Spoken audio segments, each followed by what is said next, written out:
बातमी आता नाशिकमधून आहे। नाशिकच्या निफाडमध्ये मुसळधार असा पाऊस पडतोय, त्यामुळे शेतामध्ये तळ्याचं स्वरूप प्राप्त झालेलं आहे। त्यामुळे पिकांचंही मोठ्या प्रमाणात नुकसान झालेलं आहे।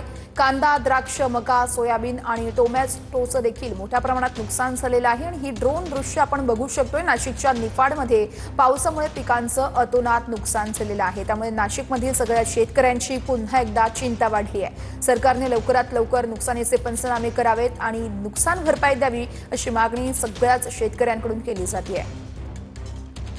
तर तिकडे चिपळूणमध्ये सततच्या पावसामुळे शेतकरी हवालदिल झालेला आहे। पावसामुळे भात शेतीचं मोठं नुकसान झालंय।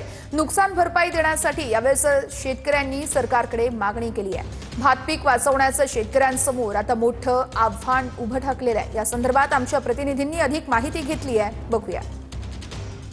रात्रीपासून मुसळधार पावसाला सुरुवात झालेली आहे। यामुळे कोकणातील शेतकऱ्यांचं अक्षरशः कंबरडं मोडलेलं आहे।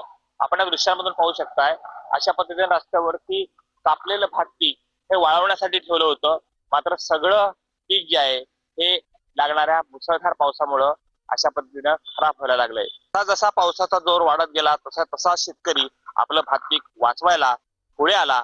शेतातला सगळा माल आहे हा रस्त्यावरती आणून ठेवला, मात्र तो देखील सडायला लागला आणि इथं भीषण अशी परिस्थिती शेतकऱ्याची निर्माण झालेली आपल्याला पाहायला मिळते।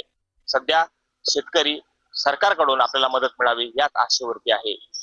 बहुसंख्य शेतकऱ्यांचं मोठ्या प्रमाणात असंच नुकसान झालंय। पुस्तकात साळगावकर, मराठी, चिपळूण, रत्नागिरी।